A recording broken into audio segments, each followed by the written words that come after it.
What is up YouTube? My name is Aditya and welcome back to my channel The Indian Algo। इस video में हम discuss करने वाले हैं Nifty का प्री एनालिसिस फॉर 18th मार्च 2024। और अगर आप इस चैनल पे नए हो और आपने हमारा फ्री टेलीग्राम ग्रुप ज्वाइन नहीं किया है, so the link is down in the description. You can simply go ahead, click the link and join the free Telegram group. यहाँ पे आप देख सकते हो मैं मार्केट का डायरेक्शन यहाँ पे बताने की कोशिश करता हूँ कि कौन सा ड्रॉ ऑन लिक्विडिटी इंपॉर्टेंट है, मतलब कौन सी लेवल पे प्राइस मैग्नेट की तरह जा सकता है। उस पॉइंट पे हम क्या करेंगे, हमारा ऑर्डर फ्लो समझेंगे और उस चीजों को हम ट्रेड कर सकते हैं। राइट, तो वो मैं रेगुलर बेसिस पे यहाँ पे डेली अपडेट करता हूँ। कभी गलत होता है, कभी सही होता है, लेकिन जब गलत होता है तो उससे कैसे बचना है ये समझना आपके लिए ज्यादा इंपॉर्टेंट है। ठीक है, और जब सही होता है तो आप उस चीज को कैसे एक एज अ वैल्यूएबल थिंग आप अपने सेटअप में इंक्लूड कर सकते हो, वो चीजें आपको क्लैरिटी देगी। Alright guys, so the link is down in the description. You can simply go ahead and join the free telegram channel. Okay, so here as you can see this is the nifty index chart। ये Nifty का हमारा index का futures chart है। Okay, अब मेरी expectation क्या है? सो मेरी एक्सपेक्टेशन मैंने इस बार फ्यूचर्स के चार्ट को देख के नहीं, बल्कि निफ्टी के स्पॉट के चार्ट को देख के बनाई है। अब स्पॉट के चार्ट को देख के क्यों बनाई है, मैं यहाँ पे वो आपको बता देता हूँ। अगर मैं ये सारी चीजें यहाँ पे रिमूव करूँ और मैं सिर्फ 1 आवर टाइम फ्रेम पे जाने वाला हूँ। 1 आवर टाइम फ्रेम पे आप यहाँ पे देख सकते हो ये जो इक्वल लोज आपको यहाँ पे दिख रहे हैं। मार्केट, अब समझते हैं कि रिटेलर्स इसको कैसे देखते हैं।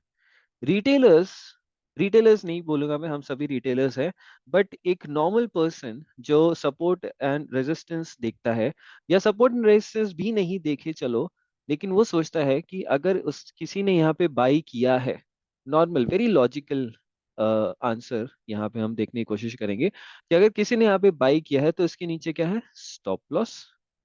राइट, इसके नीचे क्या है? Stop loss. कौन से स्टॉप लॉस है? Sell stops. राइट, तो हम यहाँ पे क्या बोलेंगे? सेल साइड लिक्विडिटी है। यहाँ पे भी सेल साइड लिक्विडिटी है, इसके नीचे भी सेल साइड लिक्विडिटी है, इसके नीचे भी सेल साइड लिक्विडिटी है। क्योंकि जिन्होंने यहाँ पे एक छोटा सा जो हंट हुआ है उसके बाद अगर प्राइस ऊपर जाता है तो लोग क्या करते हैं? फिर से यहाँ पे बाई करते हैं और यहाँ पे स्टॉप लॉस लगा देते हैं। ठीक है, डेफिनेटली बहुत लोग सोचते होंगे कि यार इतना कौन होल्ड करेगा। बहुत लोग हैं जो होल्ड करते हैं और प्राइस तब तक होल्ड करते हैं जब तक उन्हें नहीं लगता कि प्राइस को शायद यहाँ पे जाना था। अब इस चीज को समझो, ये चीजें सिर्फ रिटेलर्स के लिए नहीं हो रही है, बड़े बड़े फंड्स और बड़े बड़े इंस्टीट्यूशंस के लिए भी हो रही है कि प्राइस, क्योंकि they can not simply just enter and exit trades right away. वो लोग ट्रेंड फॉलोइंग ट्रेडर्स होते हैं, उन्हें ट्रेंड के साथ जुड़ना ज्यादा इंपॉर्टेंट रहता है। क्यों? क्योंकि ये सारी चीजें इंटरेस्ट रेट से अलाइन करती हैं। ठीक है, तो ये सारी चीजें इंटर रिलेटेड है। जो मैक्रो एनालिसिस होता है बड़े पार्ट पे, जो फंडामेंटल चीजें होती है, उस बेसिस पे वो लोग एक बड़ा पैसा बना सकते हैं। तो उस पॉइंट पे क्या होता है? उनके स्टॉप लॉसेस ज्यादा जाते हैं, लेकिन उनकी जो विन रेट्स होती है, जो उनका जो एक्सपेक्टेशन होता है एक प्राइस का, वो उनकी 7 गलत ट्रेड को एक से एक ट्रेड में आराम से कवर कर सकता है। उससे भी ज्यादा, डबल या ट्रिपल कह सकते हो आप। ठीक है, सो इस पॉइंट पे अगर आप देखोगे तो स्टॉप लॉसेस कहाँ होंगे? स्टॉप लॉसेस है इन लोज के नीचे।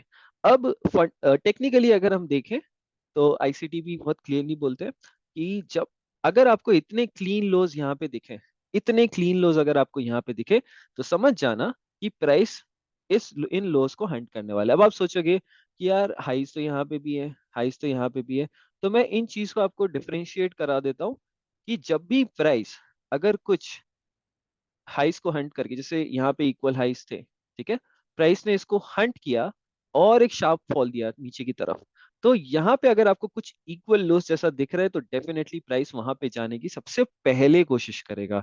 तो उस क्लैरिटी के साथ अगर मैं आगे बढ़ूं तो मुझे यहाँ पे क्या दिख रहा है कि प्राइस इन लोस को हंट करने वाला है। अब इस प्रोसेस में तीन चीज हो सकती है, राइट? या तो डायरेक्टली एक हंट कर दे, या फिर प्राइस पहले ऊपर जाए, ओके, और फिर उसी दिन गिरे, या उसके अगले दिन, या उसके अगले दिन गिरे। ठीक है, तो वो दूसरा सिनारियो, या तो कंसोलिडेट करे, ये तीसरा सिनारियो है। बट इस केस में वो जो तीन प्रोबेबिलिटी है जो मैंने अभी आपको बताई, ऊपर जाने की, नीचे जाने की, साइडवेज जाने की, वो प्रोबेबिलिटी हमारे एनालिसिस के लिए इस केस में ज्यादा है टुवर्ड्स द डाउन साइड। यहीं पे वो एज आपको मिलता है। कौन सा एज? कि आपको पता है कि आपके डायरेक्शन में चीजें जाने वाली है। अब इसमें भी हम गलत हो सकते हैं, लेकिन एटलीस्ट मैंने क्या किया, वो जो 3 प्रोबेबिलिटीज हर जगह होती है, जब आप यहाँ बाई करते हो तो वो 3 प्रोबेबिलिटीज है, यहाँ बाई करते हो तो वो 3 प्रोबेबिलिटीज है, राइट। अब मैं यहाँ सेल करूंगा तो वो 3 प्रोबेबिलिटीज है, यहाँ मैं बाई सेल करूंगा तो 3 प्रोबेबिलिटीज है, राइट। अब अगर मैं यहाँ बाई सेल करूंगा तो 3 प्रोबेबिलिटीज है। लेकिन मेरे एनालिसिस के बाद मुझे समझ में आता है कि अरे इसको तो यहीं जाना है, इसी इन्हीं लॉस को हंट करना है। तो मैं इस पॉइंट पे मेरी प्रोबेबिलिटीज मेरे लिए, बिकॉज मेरा सेटअप है, मेरी एंट्रीज है, सब कुछ है, रिस्क मैनेजमेंट है, तो वो मुझे क्या सजेस्ट करता है कि प्रोबेबिलिटी तुम्हारी इस पॉइंट पे हाई है। अब अगर इस पॉइंट पे मेरी प्रोबेबिलिटी हाई है और मैं ऐसे सेटअप्स फाइंड आउट कर पाऊं एवरी वीक, 1 या 2 बार, वो चीज हमें सीखनी है, वो चीज हमें समझनी है। उस चीज तक, जब तक आप उस चीज की तरफ काम नहीं करोगे तब तक वो चीज आपको समझ में नहीं आएगी। बहुत ट्रेडर्स होते हैं जो रोज काम कर सकते हैं, बहुत ट्रेडर्स होते हैं जो वीक में एक एक हफ्ते, सॉरी एक एक दिन काम करना चाहेंगे, जो 2 दिन काम करना चाहेंगे, राइट। तो आई ऑल्सो वांट कि मैं वीक में 2 या 3 दिन ही काम करूं जहां पे मुझे ऐसे हाई प्रोबेबिलिटी ट्रेड्स मिले, बिकॉज जो स्कैल्पर्स होते हैं वो रोज ट्रेड कर सकते हैं लेकिन उनकी माइंडसेट बहुत स्ट्रांग होता है। लेकिन इस पॉइंट पे अगर मुझे चाहिए कि मैं दिन में 1 ट्रेड लूं, 2 ट्रेड लूं, तो मैं कोशिश करूंगा कि हफ्ते में मुझे एक ऐसा सेटअप मिल जाए। तो इस पॉइंट पे मेरी काफी क्लैरिटी है कि प्राइस को, इस लो को हंट करना है यहाँ पे, एंड 21,863 निफ्टी के स्पॉट चार्ट पे हम हंट होते हुए देखना चाहेंगे, क्लियर एक्सपेक्टेशन के साथ कि प्राइस इन लोस को हंट कर दे। और बस इतना ही चाहिए। अब बहुत लोग क्या करते हैं कि जैसे ये हंट होगा तो चलो लॉन्ग लेना शुरू कर देंगे। अब क्यों लॉन्ग लेना चाहोगे? ये जो ऑब्वियस दिख रहा है ना सबसे ज्यादा, इस पे हमारा फोकस होना चाहिए सबसे पहले। ये जो है, ये जा सकता है। 3 प्रोबेबिलिटीज होती है, राइट। क्या आपको वो हाईएस्ट प्रोबेबल डायरेक्शन लग रहा है? क्या पता आपने ये लोज नहीं देखे यहाँ पे, ये भी तो इक्वल लोज है, ये भी तो इक्वल लोज है, लिक्विडिटी यहाँ पे भी हो सकती है। तो इस पॉइंट पे क्या पता आपने सेल नहीं किया, बाई किया और प्राइस थोड़ा ऊपर जाके सीधा फॉल डाउन दे दे, ये चीजें भी हो सकती है।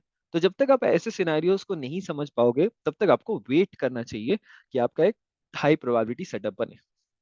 उसी पॉइंट पे वो जो एक्सपीरियंस होता है ना, वहां पे 2-3 साल निकल जाते हैं। अब उसके बाद भी आपको डिसिप्लिन रहना है, लॉस लिमिट इंक्रीज नहीं करनी है, लॉस लिमिट से स्टिक करना है, बहुत सारी चीजें होती है जो उस पॉइंट पे प्ले आउट होती है। राइट। तो इस पॉइंट पे अगर मैं देखना चाहूँ कि बैंक निफ्टी क्या करना चाहता है, बैंक निफ्टी, मैं सिर्फ एक व्यू रखता हूँ, मैं ज्यादा स्ट्रॉन्ग व्यू नहीं रखता बैंक निफ्टी के लिए कि बैंक निफ्टी कहाँ जाना चाहेगा, बिकॉज मैं सिंक में नहीं रहता इतना, रोज रोज बैंक निफ्टी नहीं ट्रेड करता हूँ कभी, मतलब बहुत रेयरली मैंने कभी बैंक निफ्टी को हाथ लगाया अच्छे से। तो बैंक निफ्टी कहीं ना कहीं, आप ये जो वॉल्यूम इम्बैलेंस देख रहे हो, अच्छे तो इंडेक्स स्पॉट का चार्ट है, तो भले ही स्पॉट का चार्ट ओपन है तो कहीं बहुत हाई चांस है कि बैंक निफ्टी यहाँ पे फॉल दे दे हमें, एक फॉल दे दे। बट अगर आप यहाँ पे देख रहे हो तो यहाँ पे भी वॉल्यूम इम्बैलेंस है, राइट। तो मैं सिर्फ इस माइंडसेट से जा रहा हूँ कि कहीं ना कहीं ये जो वॉल्यूम इम्बैलेंस है इसको रेजिस्टेंस देगा और फिर हमें एक ड्रॉप देगा। तो ये ओपन रहेगा मेरे लिए, कहीं ना कहीं हम एक्सपेक्ट कर सकते हैं कि प्राइस यहाँ पे ड्रॉप करे। उसी तरीके से अगर मैं इंडेक्स का फ्यूचर्स चार्ट देखना चाहूँ तो मेरी बहुत ज्यादा हाई एक्सपेक्टेशन थी कि प्राइस कभी ना कभी यहाँ पे आएगा, बट प्राइस वहां नहीं गया। तो इस पॉइंट पे अब मैं चाहूंगा कि ये चीजें रेजिस्ट करे, ये जो लोज है यहाँ पे, इस लो को हंट करे, और यहाँ पे जो इक्वल लोज है, इतना नीचे तो मैं नहीं कहना चाहूंगा कि शायद प्राइस वहां पे जाए, लेकिन एक्सपेक्टेशन हम रखेंगे यहाँ पे एज ऑफ नाउ कि प्राइस जो है काफी अच्छी, ये दिन काफी अच्छा था, अगर यहाँ पे हमें शॉर्ट करने मिलता तो काफी अच्छा दिन था। उसके अलावा मैं इतना हाई एक्सपेक्टेशन बैंक निफ्टी के साथ नहीं रखना चाहूंगा। But just to look at the order flow अगर मैं देखूं, तो ऑर्डर फ्लो देखने के बाद आप इतना कह सकते हो कि बैंक निफ्टी थोड़ा सा बेरिश चल रहा है इस पॉइंट पे, क्योंकि आप देख रहे हो जो भी अप कैंडल्स है वो कैसे एक ऑर्डर ब्लॉक की तरह काम कर रही है और प्राइस को हमेशा नीचे रेजिस्ट कर रही है। तो जब तक मुझे इस पॉइंट पे प्राइस, इस इन्वर्जन फेयर वैल्यू गैप जो आप, मैंने डेली टाइम फ्रेम पे यहाँ पे प्लॉट किया हुआ है, इस इन्वर्जन फेयर वैल्यू गैप के 50% के नीचे ही दिखेगा, तब तक मैं कोशिश करूंगा कि निफ्टी में हम डेफिनेटली एक सेल साइड की ट्रेड ले सकें। Alright guys, so this was it for this video। जैसे मैंने कहा, निफ्टी स्पॉट चार्ट में मेरी क्लियर एक्सपेक्टेशन है कि प्राइस 21,862 की तरफ अगर मुझे कोई ट्रेडिंग अपॉर्चुनिटी देगा तो उसका मैं पार्टिसिपेंट बनना चाहूंगा, एंड बहुत इजीली वी कैन, ये चीजें होती है जब हम ऐसे हाई प्रोबेबिलिटी ट्रेड्स लेते हैं तो हमें एक इतनी अच्छी क्लैरिटी मिलती है कि हम इस पे हमारा रिस्क बहुत अच्छे से मेंटेन कर पाते हैं। ऐसी ट्रेड्स अगर आप महीने में 5 या 6 बार लोगे तो काफी अच्छा रहेगा आपके लिए। बाकी की जो ट्रेड्स होती है, अगर आपने इस 5-6 ट्रेड्स में 5 दिन कमा लिया, तो बाकी के जो आपको 10 दिन और ट्रेड करना है, उसमें आप थोड़ा-थोड़ा ऊपर-नीचे भी कर सकते हो, चीज़ें आपकी बेहतर रहती है। लेकिन आपको पता होना चाहिए कि ऐसे दिनों का वेट करना ज़्यादा इम्पोर्टेंट है। बहुत बार ऐसा होता है कि ऐसे दिन आपको 1 वीक में 3 या 4 बार भी मिल जाते हैं बहुत आसानी से। सो गाइस, अगर वीडियो अच्छी लगी हो तो definitely hit the subscribe button, hit the like button and share this video with as many people as you can. Thank you so much guys.